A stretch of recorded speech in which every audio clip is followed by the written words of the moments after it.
Hi all, ഞാൻ ഭാഗ്യലക്ഷ്മി ടിറ്റോ.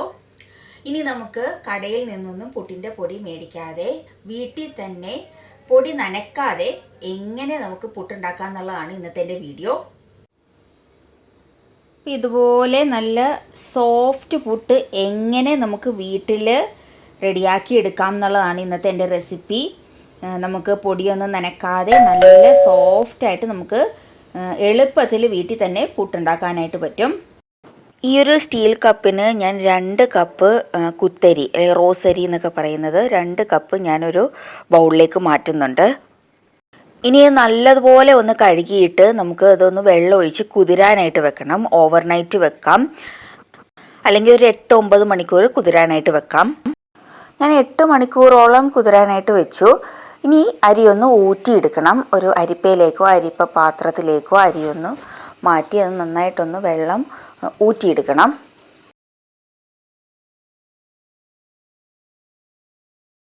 അരി നമ്മൾ വെള്ളം ഊറ്റാൻ വെച്ചത് ഇപ്പോൾ ഞാനൊരു 1/4 മണിക്കൂറായിട്ടുണ്ട്. നല്ലപോലെ വെള്ളമൊക്കെ ഊറി വന്നിട്ടുണ്ട്. ചെറിയൊരു നനവ് വേണം. ഇനി നമുക്ക് ഇത് മിക്സിയിലിട്ടൊന്ന് പൊടിച്ചെടുക്കണം. അതിന് നമ്മൾ ചെറിയ ജാറ് യൂസ് ചെയ്താൽ മതി. ക്വാണ്ടിറ്റി കുറച്ചായിട്ട് വേണം നമ്മൾ പൊടിച്ചെടുക്കാനായിട്ട്. അപ്പോൾ ഇതിലേക്ക് നമുക്ക് അരി ഇട്ട് കൊടുക്കാം. അപ്പോൾ നമുക്ക് ഈ ചെറിയ ജാറിലേക്ക് കുറച്ച് അരി ഇട്ട് കൊടുത്ത് പൊടിച്ചെടുക്കാം. ക്വാണ്ടിറ്റി കുറേശ്ശെ ഇട്ട് പൊടിച്ചാൽ മതി. ഒരുപാട് അളവിലിട്ട് പൊടിക്കരുത്. കുറേശ്ശെ ആയിട്ട് വേണം പൊടിച്ചെടുക്കാനായിട്ട്. പൊടിച്ച് കഴിഞ്ഞിട്ടുണ്ട്. നല്ലതായിട്ട് പൊടിച്ചെടുത്തതാണ്. പുട്ടിൻ്റെ പൊടി നമ്മൾ നനച്ചൊക്കെ വെക്കുമ്പോഴത്തേക്കും എങ്ങനെയാണ് ഇരിക്കുന്നത് അതുപോലെ ആയിട്ടുണ്ട്. നമ്മളൊന്ന് പിടിച്ച് നോക്കാം. കണ്ടോ, നല്ല ഇങ്ങനെ വരണമല്ലോ. പുട്ടിന് നമ്മൾ നനയ്ക്കുമ്പോൾ ഇതുപോലെയല്ലേ വരുന്നേ. അപ്പം അങ്ങനെ തന്നെ കിട്ടിയിട്ടുണ്ട്. ഇനി നനയ്ക്കേണ്ട ആവശ്യമില്ല, പാകത്തിന് നനഞ്ഞിട്ടുണ്ട്. അപ്പം ബാക്കി അരിയും കൂടി ഇതുപോലെ പൊടിച്ചെടുക്കാം. നമ്മൾ ഇതുപോലെ അരി കൂടുതലായിട്ട് പൊടിച്ചിട്ട് ഒരു ടിന്നിലാക്കി ഫ്രിഡ്ജിൽ വെക്കുകയാണെങ്കിൽ ആവശ്യാനുസരണം നമുക്ക് ഉപയോഗിക്കാവുന്നതാണ്. പിന്നെ ഫ്രിഡ്ജിൽ നിന്ന് എടുക്കുമ്പോഴത്തേക്കും നമുക്ക് ജസ്റ്റ് ഒന്ന് വെള്ളം തളിച്ചൊന്ന് നനച്ച് കൊടുക്കാം. വലിയിട്ട് നനക്കേണ്ട ആവശ്യം വരില്ല. ഫ്രിഡ്ജിൽ വെച്ചതിൻ്റെ ഒരു ചെറിയ ഡ്രൈനെസ്സേ ഉണ്ടാവുള്ളൂ. ചെറുതായിട്ടൊന്ന് വെള്ളം തളിച്ച് നനച്ചെടുത്താൽ മതിയാവും. നമുക്ക് ഉപ്പ് ചേർത്ത് കൊടുക്കണം. അതിന് ഞാനൊരു ഗ്ലാസ്സിലൊരു ഇത്തിരി വെള്ളം എടുത്തിട്ടുണ്ട്, കുറച്ച് വെള്ളം എടുത്തിട്ടുണ്ട്. അതിലേക്ക് നമുക്ക് കുറച്ച് ഉപ്പ് ചേർത്ത് കൊടുത്ത് ഒന്ന് മിക്സ് ചെയ്യാം. നല്ലപോലെ ഒന്ന് ആവശ്യത്തിന് ഉപ്പ്, എന്തോരം പൊടിയുണ്ടോ അതിന് ആവശ്യത്തിന് ഉപ്പ് എടുത്തിട്ട് ഒന്ന് മിക്സ് ചെയ്യുക.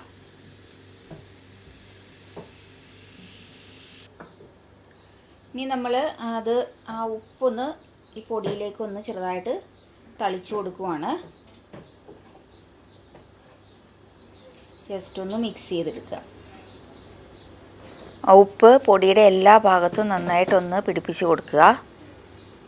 തരിയൊന്നുമില്ലാതെയൊക്കെയുള്ള നല്ല സോഫ്റ്റ് ആയിട്ടുള്ള പുട്ട് ആണ് റെഡിയാക്കാൻ പോകുന്നത്.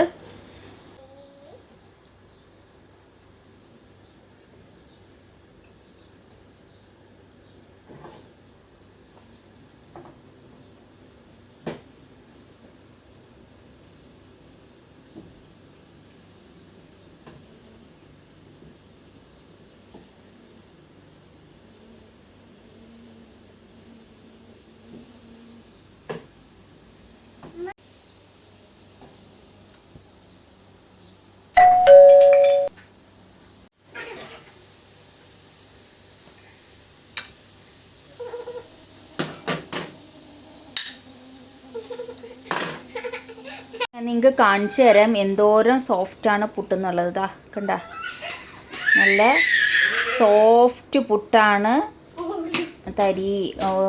കട്ടയോ തരിയോ ഒന്നുമില്ലാതെ നല്ല സോഫ്റ്റ് പുട്ടായിട്ട് കിട്ടിയിട്ടുണ്ട്.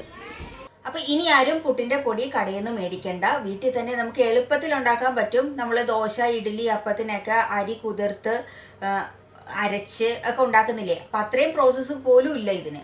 അപ്പോൾ നമ്മൾ പൊടി നനക്കാനുള്ള ബുദ്ധിമുട്ടോ ഒന്നും വേണ്ട. നല്ല എളുപ്പത്തിൽ ഹെൽത്തി ആയിട്ട് നമുക്ക് വീട്ടിൽ തന്നെ പുട്ടുണ്ടാക്കാം. അപ്പോൾ എല്ലാവരും ഇതൊന്ന് ട്രൈ ചെയ്ത് നോക്കണം. ഇനി മറ്റൊരു വീഡിയോയുമായി കാണാം. ബൈ.